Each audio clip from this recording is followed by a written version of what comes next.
Praise the lord, హల్లెలూయా. నీ జీవితంలో ఒక నిర్ణయం తీసుకోవాలంటే ఏ విధంగా తీసుకుంటున్నావు?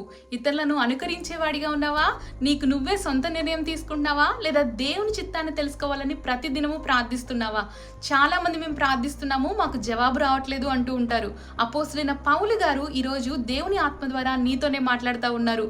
రోమీయులకు రాసిన పత్రిక 12వ అధ్యాయము 2వ వచనము, మీరు ఈ లోక మర్యాదను అనుసరింపక ఉత్తమమును అనుకూలమును సంపూర్ణమైన దేవుని చిత్తమును పరీక్షించి తెలుసుకొనలాగున మీరు మనస్సు మారి నూతనమగునట్లు రూపాంతరము చెందుడి. అవును, మీరు ఈ లోక మర్యాదను అనుసరించి నడుచుకోకూడదు. వారు చెప్పారు, వీరు చెప్పారు, వారు అలా చేశారు, ఇలా చేశారని నీవు నిర్ణయం తీసుకోకూడదు. కానీ దేవుని చిత్త ప్రకారం నీవు నిర్ణయాన్ని తీసుకోవాలి. దేవుని చిత్తాన్ని నువ్వు తెలుసుకోవాలి అంటే నీలో ఉన్న పాప స్వభావాన్ని నీవు విడిచిపెట్టి మారు మనసు పొందాలి. నూతనంగా నీవు ప్రతి దినము రూపాంతరం చెందాలి. అప్పుడు నీవు దేవుని చిత్తాన్ని తెలుసుకోగలుగుతావు, ఆ విధంగా జీవించగలుగుతావు.